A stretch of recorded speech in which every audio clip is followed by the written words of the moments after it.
Os bancos de osso no Brasil usam uma tecnologia onde esse osso é lavado, armazenado, removido todas as células sem que haja necessidade de irradiação. Por isso o resultado é quase 95% semelhante ao osso do próprio paciente. O termo rejeição só se utiliza para tecidos que têm proteínas. O tecido ósseo do banco de ossos passa por um processamento, por um tratamento onde essas proteínas são eliminadas. Tá? Então, o risco de rejeição para o osso oriundo do banco de ossos não existe. E os trabalhos científicos comprovam isso. Na área da cirurgia bucomaxilofacial e na implantodontia, a gente usa para reconstruir defeitos ósseos que possam ter acontecido nos maxilares, seja devido à retirada de tumores, seja devido a acidentes, que a pessoa perdeu alguma parte do osso maxilar, ou então, no caso de atrofia dos maxilares, quando a pessoa perdeu os dentes há muitos anos, esses maxilares foram atrofiando, e então a gente, para poder reabilitar o paciente com implantes, que é uma coisa que devolve, é um tipo de tratamento que devolve o processo mastigatório adequado para as pessoas, então a gente utiliza o enxerto ósseo para dar condições de se colocar os implantes dentários. As vantagens que nós temos são, primeiro, cirurgia apenas no local onde encontra-se a alteração. Eu não preciso fazer uma abordagem numa outra área, num outro sítio, para retirar o osso. Então essa é a primeira vantagem. Segunda vantagem, menos sangramento. Terceira vantagem, menor tempo cirúrgico. Quarta vantagem, menor tempo de anestesia. Quinta vantagem, menores chances de complicações, porque uma área só foi operada. Sexta vantagem, em níveis hospitalares, tempo cirúrgico hospitalar do paciente também menor. Nos dias de hoje, as vantagens praticamente são semelhantes, ou até superiores aos ossos autógenos. Transplante de órgãos. Com certeza você já ouviu esse termo. E transplante de osso? Enxerto de osso. Você vai conhecer em detalhes no programa de hoje todo o processamento que é feito da doação de um osso. Nós estamos aqui na Universidade de Marília, mais precisamente na Uniós, que é o departamento específico para receber doações de ossos e fazer todo o processamento, que no final pode ser usado desde um implante dentário para fazer o enxerto ósseo ou até mesmo em transplantes ortopédicos. A partir de agora você vai conhecer então como funciona o processamento ósseo.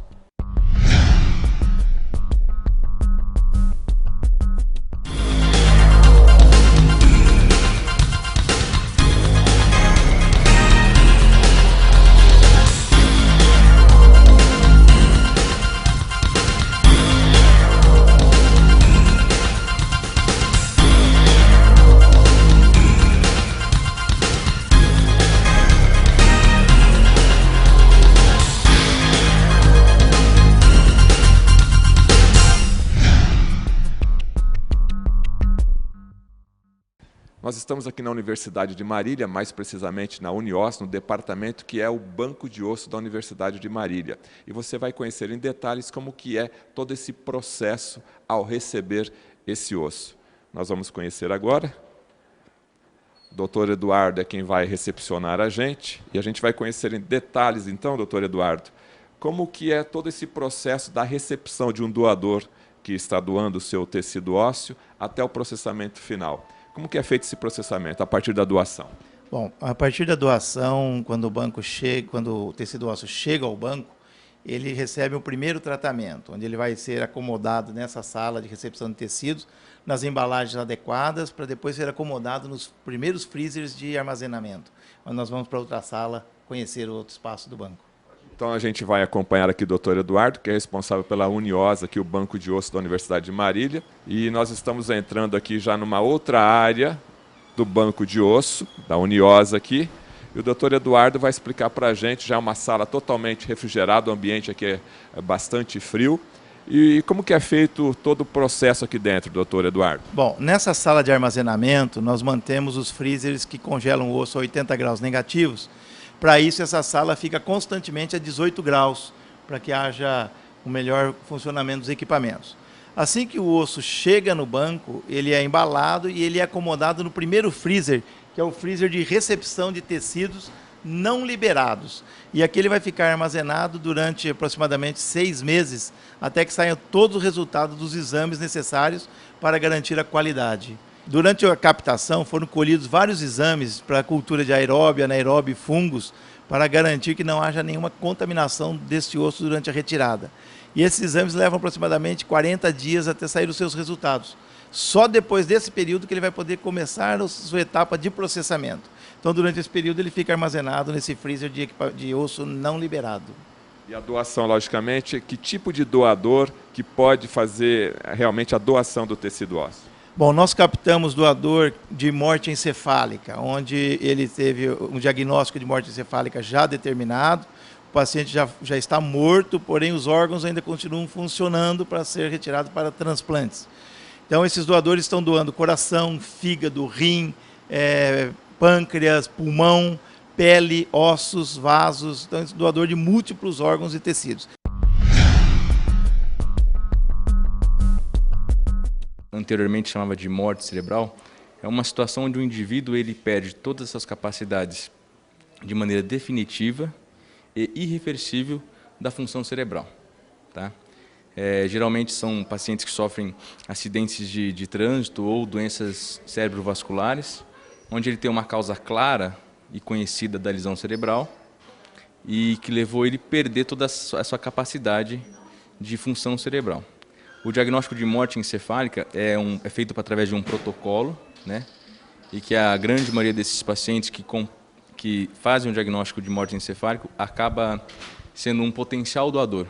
Quando a gente suspeita que o doente tem morte encefálica, a gente abre inicialmente o protocolo, são solicitados alguns exames básicos para iniciar o protocolo, faz a primeira prova clínica, 6 horas depois o outro colega neurologista repete essas provas clínicas de morte encefálica e aí solicitamos o exame confirmatório, que vai depender da disponibilidade do serviço. Então, se nós tivermos um serviço, uma arteriografia, como nós temos no Santa Rita, imediatamente a gente pode já completar o diagnóstico de morte encefálica com 10, 8 horas depois de ter iniciado o protocolo. Isso depende muito da condição do doente. Tá?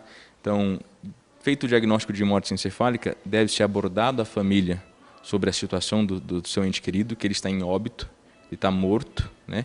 E sobre a possibilidade ou não de doação. Tá? E aí esse doente pode ficar por 6, 10, 12, 24, até 36 horas em morte encefálica. Mas é claro que assim, se esse paciente for um doador, esse doente vai ser mantido vivo com suporte ventilatório, com suporte mecânico, até as centrais de captações virem captar os órgãos necessários. Agora a gente vai mostrar para vocês como que é essa recepção, como que é o osso quando ele chega aqui na Uniós. A doutora Carla agora, doutora Carla, por favor, eu gostaria que a senhora abrisse ali o freezer e falasse para a gente, então, como que esse material é recebido aqui e armazenado. Esses tecidos eles chegam naquela sala, né, que vocês viram, eles passam para cá e eles são rastreados, a gente coloca a marcação deles, aí cada doador fica dentro dessa embalagem. Então, nessa embalagem nós temos fêmur, tíbia, ou seja, os ossos da perna. Isso, aguardando a quarentena para depois eles serem liberados. Doutora Carla, depois de toda a segurança, né, dos exames comprovando que esse material não tem nenhum tipo de doença, nenhum tipo de contaminação, ou seja, levou mais ou menos 6 meses, o que acontece com esse material? Aí ele é passado para a sala limpa, onde nós vamos fazer todo o processamento do tecido ósseo. Então a gente vai conhecer agora o que é essa sala limpa que vai ser feito esse processamento ósseo.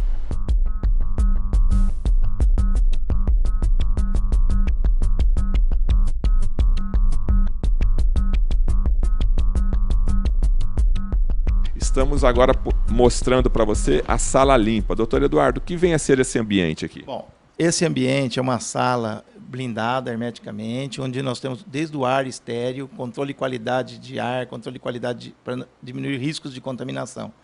Nessa sala, o osso vai ser processado, vai ser removido toda a gordura, toda cartilagem, todos os tecidos, até que sobre somente a matriz óssea pronta para transplante. Nessa sala, durante o processamento, são colhidos também exames de cultura para descartar riscos de que possa haver uma contaminação durante o processamento. Depois desse processamento, então, o osso já sai daqui embalado, pronto para uso, só que aí ele vai ser armazenado num outro freezer, aguardando o resultado dos exames que foram colhidos após o processamento. Nós estamos observando aqui 2 portas, é uma sala totalmente diferenciada, você está vendo aí através das imagens. A sala limpa consiste numa sala onde todo o ar da sala é filtrado. Então, o ar que entra nessa sala é um ar estéreo.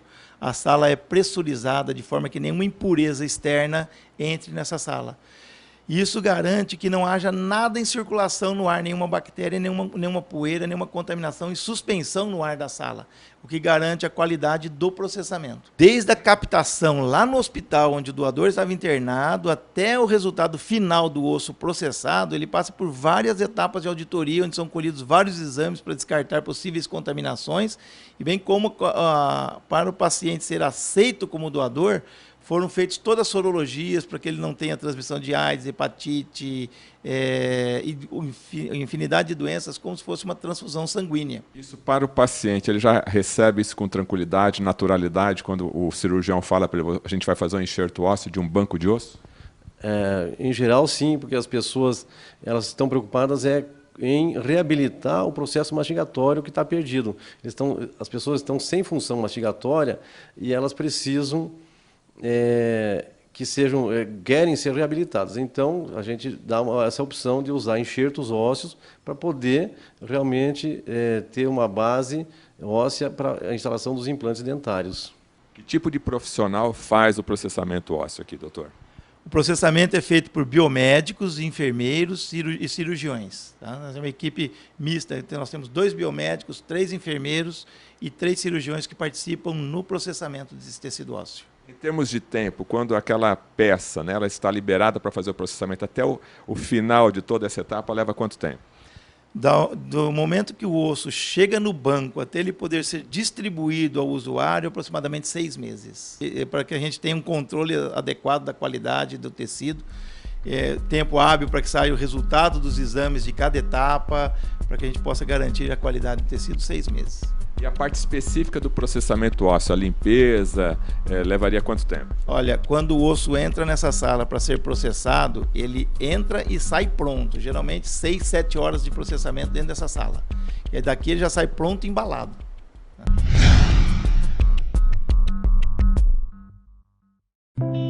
Deixo minha visão ao homem que jamais viu o amanhecer nos braços da mulher amada. Deixo o meu coração à mulher que vive exclusivamente para fazer o coração de seu filho feliz. Deixo meus rins a pessoas que tiveram seus sonhos interrompidos, mas que ainda os cultivam. Deixo o meu pulmão ao adolescente que quer gritar ao mundo mais uma vez: eu te amo! Deixo o meu fígado para aqueles que não tinham esperança na recuperação. Deixo ossos, pele e cada tecido meu à criança que ainda não descobriu o que é viver por inteiro. Deixo a você o meu exemplo. Deixo à minha família o desejo de ser um doador. Deixo para a vida, enfim, um recado. Nós vencemos. Seja um doador de órgãos, seja um doador de vidas. Você, usuário do transporte coletivo, tá na hora de trocar seu cartão Passe Fácil. Procure o quiosque no Terminal Central para mais informações. É rápido, é moderno e o melhor, é grátis. Tá na hora de trocar seu cartão Passe Fácil. Tá esperando o que pra trocar? Utilizando o cartão Passe Fácil fora do horário de pico, você paga apenas R$2 na passagem. O desconto é de domingo a domingo, das 8h30 às 11 horas e das 13h30 às 16 horas. Além de economizar, você colabora com o transporte público e com o trânsito. Doutor Eduardo, o que garante essa qualidade desse material e o que nós podemos orientar o telespectador, o paciente profissional, nessa questão de rejeição do tecido ósseo? Bom, rejeição, é importante a gente entender que quem causa rejeição num transplante de tecido são as células presentes nesse tecido. A partir do momento que durante o processamento nós removemos todas as células, eu já não tenho mais o risco de rejeição.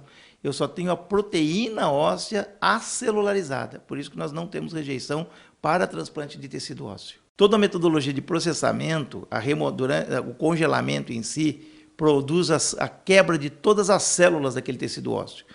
Aí, na hora que esse osso vai ser processado, na aspiração daquele tecido, todo esse conteúdo é removido, de forma que não fica sangue, não fica gordura, não fica nenhuma célula íntegra naquele tecido ósseo.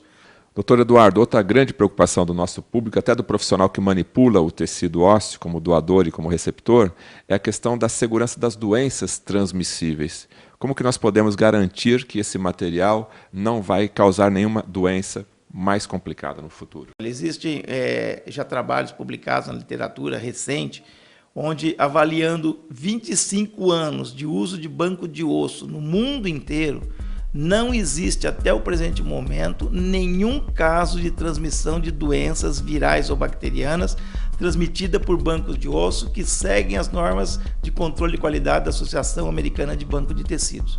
Essa é uma segurança muito grande que a gente pode dar para os nossos pacientes. Bem, então você está observando a parte final do processamento ósseo, já o biomédico ali no caso, fazendo o selamento, o fechamento do osso em uma embalagem totalmente lacrada. Depois que essa embalagem é lacrada, a gente vai caminhar aqui para essa sala onde fica armazenado o tecido ósseo. Mais uma vez a doutora Carla vai dar essas informações para nós.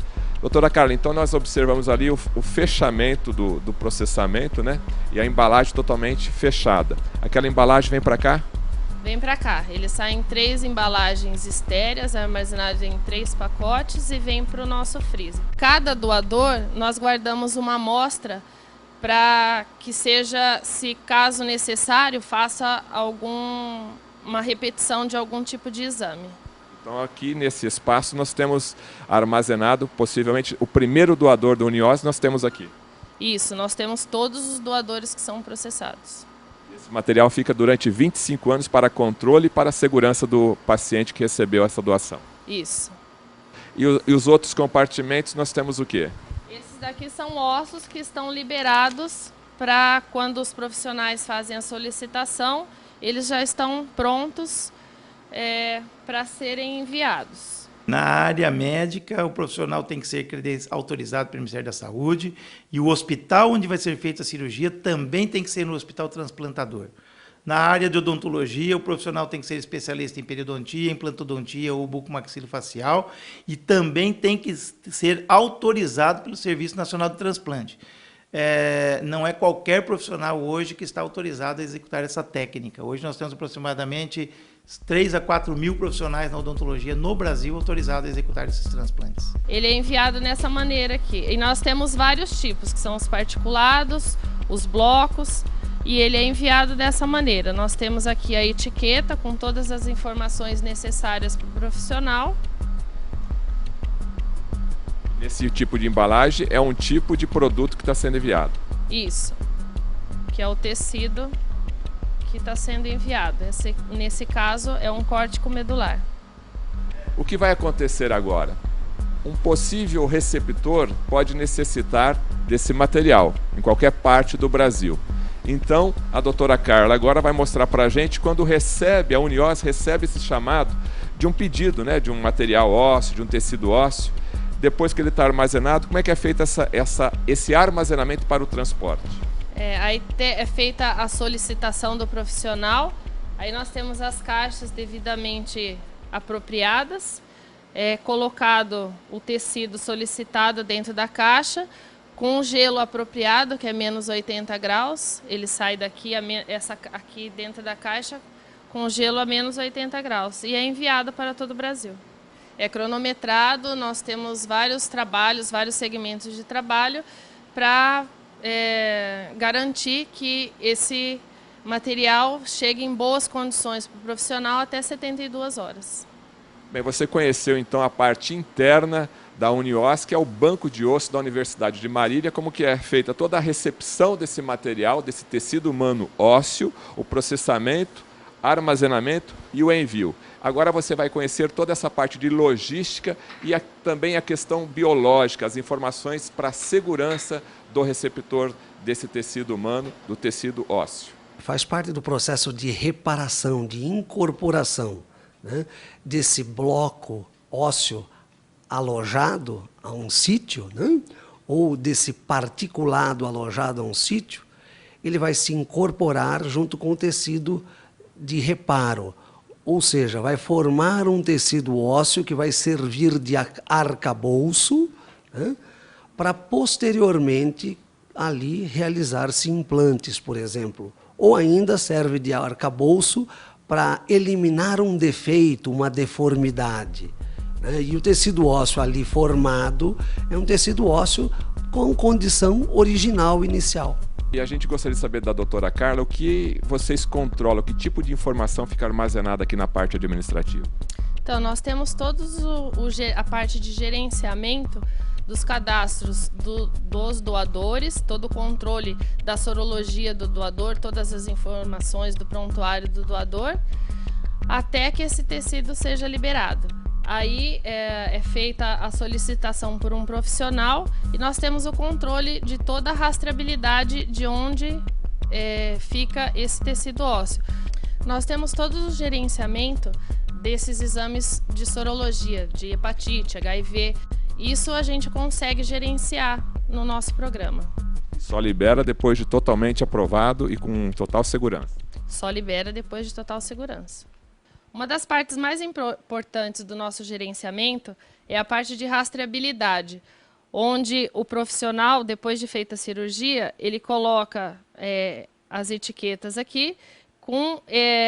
E com isso a gente consegue ter um controle desde o tecido, da gente saber que doador que foi, quais toda a parte da sorologia do doador, os exames que foram feitos, até a parte do receptor, em quem foi utilizado esse enxerto, e essa parte de rastreabilidade ela é armazenada com a gente durante 40 anos. Como que a legislação brasileira regulamenta essa questão da doação de qualquer tecido, inclusive o tecido ósseo?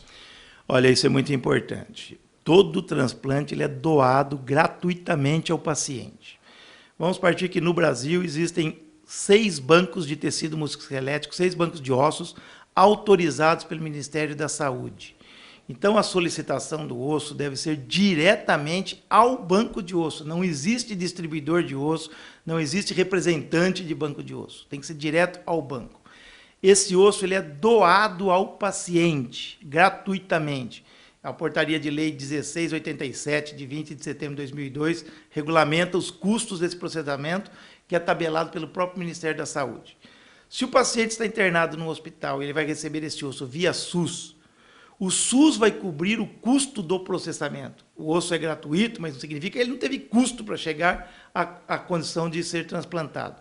E esse custo ele é coberto ou pelo Ministério da Saúde, pelo SUS, ou pelos convênios, ou pelo paciente se ele estiver num tratamento particular. Mas o custo desse processamento é o mesmo, é tabelado por portaria. E diga-se de passagem, comparando isso com qualquer biomaterial no mercado, ele é praticamente 1/3 do custo de qualquer outro substituto ósseo no mercado.